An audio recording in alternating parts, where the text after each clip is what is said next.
First of all congratulations. I think thank ये you. Project है, जो भी देख रहा है everybody so proud, every Indian कितना प्राउड है इसका ट्रेलर देखकर। तो ऑब्वियसली पहला सवाल तो ये बनता है कि एक्सट्रैक्शन की स्क्रिप्ट के पास कैसे है, बिकॉज आप नेटफ्लिक्स के साथ पहले भी काम कर चुके हैं, पर आई थिंक ये बहुत ही बड़ा प्रोजेक्ट है। सो हाउ डिड इट हैपन? ये सच में बहुत बड़ा प्रोजेक्ट है, और हम सब इंडियन एक्टर्स के लिए भी एक तरीके से, मतलब मेरे लिए तो स्पेशली इतनी यंग अपने करियर में, क्योंकि मैं सब कुछ ही फिल्में करी हैं, मैंने ये नहीं सोचा था कि मैं रूसो ब्रदर्स के साथ ऐसी फिल्म करूंगा, और अपना हॉलीवुड डेब्यू करने के लिए nothing like it. I mean it's the biggest to do it, also by doing such a meaty role, इतना मेन रोल, एंटैगनिस्ट का रोल। एंड आई वुड से ये हुआ नेटफ्लिक्स के साथ, हमेशा जब भी कुछ होता है बड़ा एक्साइटिंग ही होता है। एंड ये भी एक टेस जोसेफ करके हमारी कास्टिंग डायरेक्टर हैं, she cast from lot of Indian ये international films in India, and she had called me and she said कि Priyanshu, do you speak in Bangla? I am looking for a actor to play this Bengali Bangladeshi gangster. I said, नहीं नहीं, I don't speak in Bangla. My name sounds Bengali, I think, Priyanshu, but I'm a guy from Dehradun. I've grown up in Bangalore. कोई south Indian language में बोलना है तो शायद मैं तभी बेटर होऊंगा, बट शी सेड कि नहीं नहीं, we need it in Bangla. But I think it was a fortunate thing that she trusted me, and हाँ, it was very funny because she wanted some voice note. She said कि do you want to just attempt एक बार, you know, just, it's a big film. She didn't tell me किसके लिए। She said, it's a big film. Do you want to try it out? Because she really liked my work in Bhavesh Joshi and some other films. So she said, let's, you know, why don't you try? So I took her help from my friend Ranjani Chakraborty. She's an actor in Tumbad. So हम लोग तुम्बाड देके निकल ही रहे थे बाहर, and Ranjani Bengali जानती है, of course she is a Bengali. तो उन्होंने मेरे को हेल्प करी, और हमने पहले सिर्फ वॉइस नोट्स भेजे व्हाट्सएप में टेस्ट को, कि दिखाने के लिए कि मैं बंगाली पकड़ सकता हूँ कि नहीं थोड़ी बहुत, और रैंडम डायलॉग्स लाइक बड़े बड़े छोटे में, बड़े बड़े शहरों में छोटी छोटी बातें होती रहती हैं, या 11 मुल्कों की देश, जितने भी बॉलीवुड डायलॉग्स थे हमने ऐसे व्हाट्सएप वॉइस नोट्स मैंने भेजे टेस्ट को।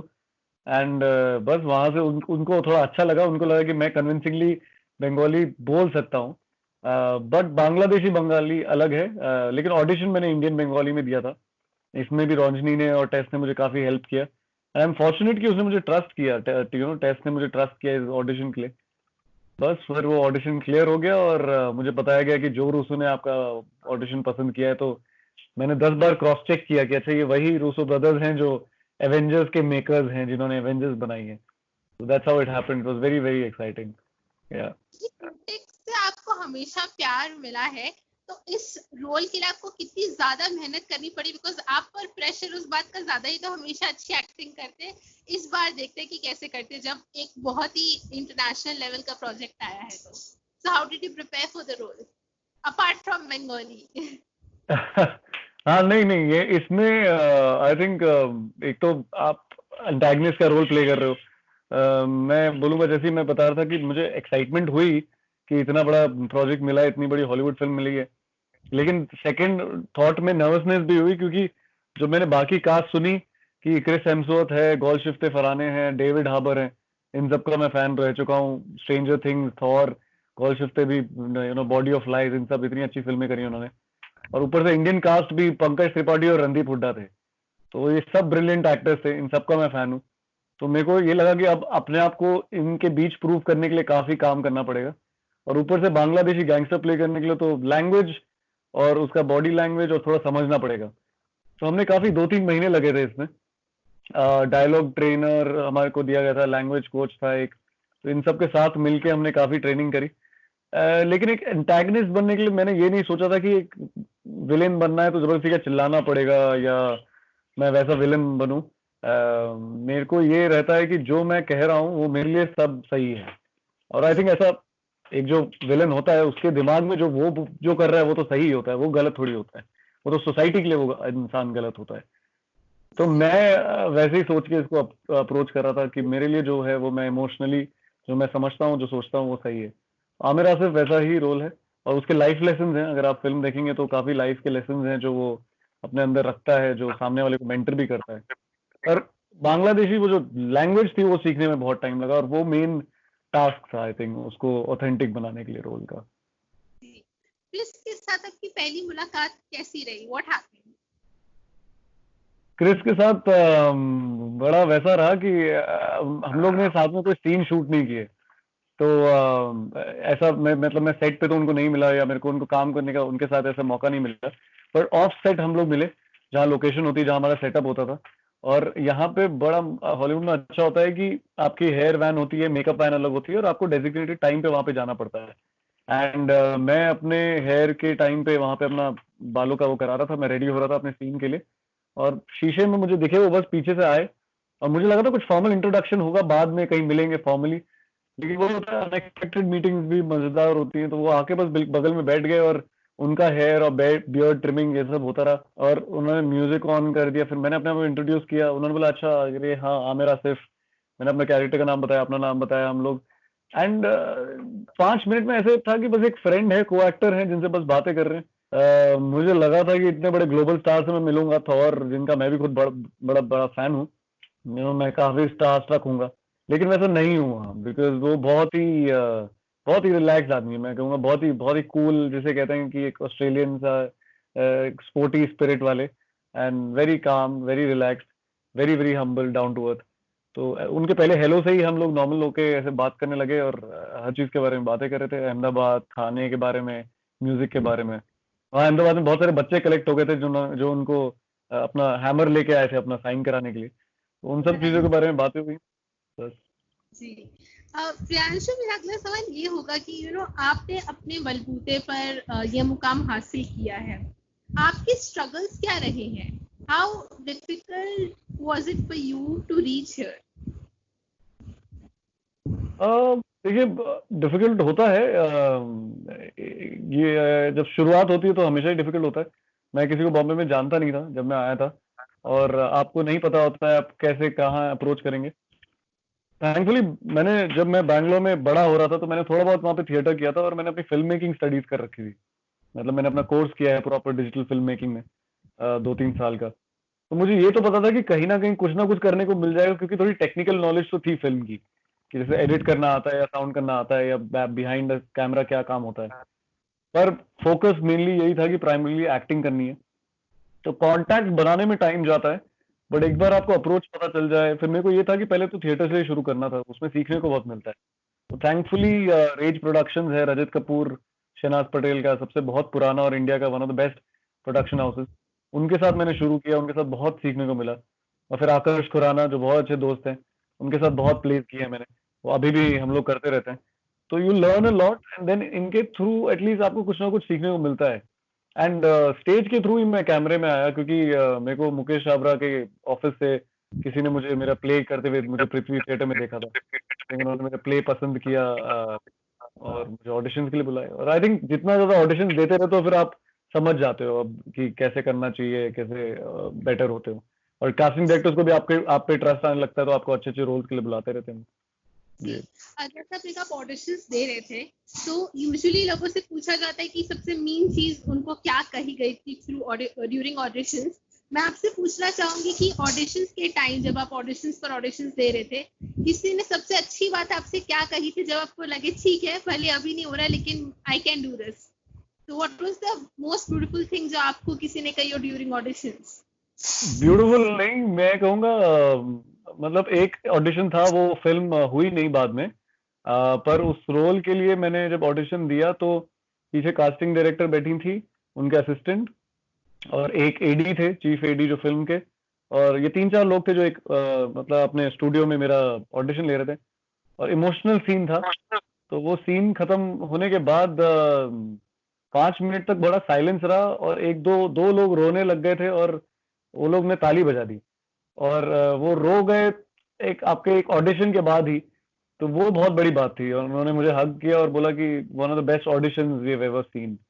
So that really made me confident, and I think that has happened with lots of casting directors. That I'm thankful कि सबने मुझे ट्रस्ट किया है, और मुझे इतने अच्छे कॉम्प्लीमेंट्स दिए कि मेरा कॉन्फिडेंस हमेशा थोड़ा अप रहता है।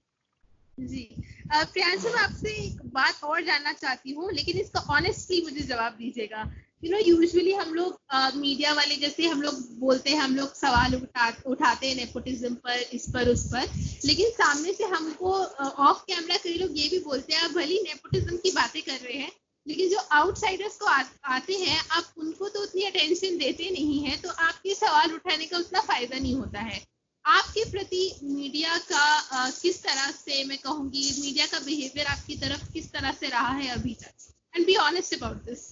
नहीं नहीं, आई टेल यू ऑनेस्टली, मेरे को ऑनेस्टली मैंने अभी तक जो जो किया है, जब से मैं मेरी पहली फिल्म रॉक ऑन 2 भी थी, और उससे लेके भावेश जोशी से लेके जहां पे भी मैं दिखा हूं, मैं हाईजैक में थोड़ा सा दिखा हूं, वंस अगेन एक और फिल्म थी, और अपस्टार्ट जो अभी नेटफ्लिक्स में ब्लास्ट मैंने करी थी इससे पहले, मेरे लिए थैंकफुली हर जगह, क्योंकि लोगों ने पसंद किया, आई थिंक कनेक्ट किया इमोशनली मुझसे, रिव्यू वो बहुत अच्छे मिले मुझे। चाहे फिल्म इतनी ना चली हो, जैसे रॉक ऑन 2 भी अनफॉर्चुनेटली नहीं चल पाई थी, उस टाइम में डिमोनेटाइजेशन हो गया था मुझे याद है, तो लोग देखने नहीं जा पाए थे थिएटर में। लेकिन मेरे 4 सीन के लिए लोग थोड़े इमोशनली कनेक्ट हुए थे, जितने लोगों ने भी देखी थी उन्होंने अच्छा लिखा था मेरे बारे में रिव्यू में भी। तो ये तो होता है, पर मैं ऑफ कोर्स ये मानता हूँ कि हम अब, चाहे एक फिल्म से आप अपने आप को प्रूव नहीं कर सकते हो, आपको अपनी 2 3 4 5 करती रहनी पड़ेगी, और मैं भी वही कर रहा हूँ। चाहे मैं इंडस्ट्री के बाहर से आया हूँ, और मैंने अब देखा है कि जो इंडस्ट्री के अंदर से भी हैं उनको भी प्रूव करते रहना पड़ता है। One film doesn't make you a star. I think वो बहुत अच्छी चीज है, और वो अच्छी चीज मीडिया के साथ भी है कि वो लोग भी यही देख रहे हैं कि भाई जो अच्छा कर रहा है उसके बारे में अच्छा लिखते हैं, और जो नहीं कर रहा है नहीं कर रहा है, मतलब, तो वो अच्छी चीज है। और मेरे को अभी तक थैंकफुली मैं अभी भी प्रूव ही कर रहा हूँ अपने आप को। अब ये एक और बड़ा ब्रेक मिल गया है, तो अब इसमें भी काफी प्यार मिल रहा है। पर क्रिटिकली ये मुझे अच्छा लगता है कि जो रिव्यू होते हैं वो सब सही लिखते हैं, जिनको काम पसंद आता है वो लिखते हैं कि सही, बहुत अच्छा पसंद आया। कुछ लोगों को वही काम शायद पसंद नहीं आया होगा, बट वही तो मुझे पसंद है कि मतलब हम लोग एक्टर्स को वही चाहिए कि कॉम्प्लीमेंट भी मिले और क्रिटिसिज्म भी मिले, तभी तो आगे बढ़ के हम करते रहेंगे और अच्छा। जी। जब आप एक नेटफ्लिक्स जैसे प्लेटफॉर्म पर जुड़ते हैं, और आप ऑब्वियसली अपनी हिंदी फिल्म्स भी की हैं बॉलीवुड में, तो क्या डिफरेंस रहता है? बिकॉज आप नेटफ्लिक्स के साथ पहले भी काम कर चुके हैं, सो टेक्निकल डिफरेंसेस क्या रहते हैं अगर हम वर्किंग की बात करें for a digital platform like Netflix and for a regular film in Hindi film industry? देखिए, आई थिंक टेक्निकल तो कुछ चेंज नहीं होता है, क्योंकि अब क्या हो गया कि आपको हाई क्वालिटी प्रोडक्ट ही बनाना है, even when you are going on a Netflix platform. क्योंकि नेटफ्लिक्स में भी जब आप फिल्म बना के डाल रहे हैं तो आपको ग्लोबली आप पहुंच रहे हैं। अब मुझे पता था कि एक अपस्टार्ट जैसी कहानी भी, जो एक बैंगलोर के एक स्टार्टअप कंपनी के बारे में 3 लड़कों की है, वो भी उस दिन जब रिलीज होगी तो 190 कंट्रीज में एक साथ रिलीज हो रही है, तो उसमें हम क्वालिटी में कहीं हम लैक नहीं कर सकते। तो एक एक चीज, whether it is writing, editing, sound, technically बोले या परफॉर्मेंस वाइज बोले, हमारे लिए तो चाहे को ऐड हो या वेब सीरीज हो या फिल्म हो, परफॉर्मेंस तो देनी पड़ती है पूरी 200%। तो अगर आप बॉलीवुड फिल्म करो थिएट्रिकल या नेटफ्लिक्स फिल्म करो, काम उतना ही होता है, काम वही होता है, आपका 100% as an actor, director, writer वही देना पड़ता है। दोनों मुझे लग रहा है सेम मीडियम है, बस उनके बॉल गेम जो रिलीज के हैं वो थोड़े अलग हैं। वो जो प्रोड्यूसर्स करते हैं, जो वो करते हैं, उनका काम थोड़ा अलग होता है। यहाँ पे हमको उनको थिएटर में खींच के लाना पड़ता है, ऑडियंस को वहां तक अट्रैक्ट करके, you have to get them there, and collections होते हैं वो सब, I think producers know better, मैं तो अभी जानता भी नहीं हूँ ज्यादा। लेकिन नेटफ्लिक्स की फिल्मों का चैलेंज अलग है, यहाँ आपको थिएटर में नहीं खींचना है, आपके पास है, लेकिन आप डिस्ट्रैक्ट जल्दी हो सकते हो, तो हमें आपको बहुत इंटरेस्टिंग कंटेंट देना पड़ेगा, आपको बहुत इंगेज करके रखना पड़ेगा। क्योंकि बाई चांस आप हमारी फिल्म देख रहे हो और बेल बज गई, फोन बज गया, तो आप पॉज कर दोगे, अब शायद वापस ना आओ। तो ऐसा हो सकता है, अगर मेरा कैरेक्टर इंटरेस्टिंग नहीं है, शायद आप नहीं देखोगे, आप फॉरवर्ड कर दोगे। तो थिएटर में वो नहीं होता है, तो दोनों के अलग अलग चैलेंजेस हैं, बट काम वही होता है, काम हमें हमें हमारे साइड से 100% नहीं देना पड़ता है। आपको ये फिल्म ग्लोबली बहुत बड़ी हिट होने वाली है, बस जाते जाते मैं पूछूंगी, लॉकडाउन का समय किस तरह से बिता रहे हैं आप? लॉकडाउन का समय मैं अब थोड़ा, ये पिछले एक हफ्ता तो एक्साइटमेंट में ही बीता है, क्योंकि रिलीज थी इतनी बड़ी आज जो हुई। लेकिन पिछले, मतलब अब कुछ टाइम से प्रोडक्टिव रहने में अच्छा लग रहा है। पहला कुछ दिन तो थोड़ा बोर हो रहे थे कि कैसे करें, कैसे चलेगा ये। लेकिन अगर मैं वही कह रहा हूँ सबको कि सीखते रहो कुछ ना कुछ, मतलब अपनी जो भी मेरी हॉबीज थी, पैशन थे, तो जैसे मैं फ्लूट और जैम्बे, ये सब इंस्ट्रूमेंट्स मेरे पास पड़े हुए हैं, मैं हमेशा से सोचता था इनको और सीखूंगा। तो मैंने यूट्यूब ट्यूटोरियल्स निकाल के अब उनको सीख रहा हूँ। राइटिंग का मुझे शौक है, तो अब वो राइटिंग के ऊपर थोड़े और कोर्सेज कर रहा हूँ। राइटिंग के शॉर्ट फिल्म लिखता हूँ घर बैठ के। तो कुछ भी क्रिएटिव कुकिंग, हाँ मतलब वो तो आई थिंक सबके सब मास्टर शेफ तो बन ही रहे हैं इस बार क्वारंटाइन में। और अगले मास्टर शेफ के शो में वो कहते हैं ना, अभी कह रहे थे कि वो मीम भी आया था कि सब लाइन लगी होगी बहुत बड़ी, तो उसमें मैं भी लाइन में लगाऊंगा पक्का, क्योंकि अलग अलग तरीके के ऑमलेट कैसे बनाते हैं वो यूट्यूब में देख के तो हम सीख ही रहे हैं। But jokes aside, I mean I am saying anything creative, anything learning अगर हम करते रहेंगे तो घर में बैठ के भी बोर नहीं होते हैं। मतलब अब जरूरी है ये कि घर पे रहना और सेफ रहना। तो बात करने के लिए बहुत बहुत शुक्रिया and all the best. Thank you so much, thank you, शुक्रिया।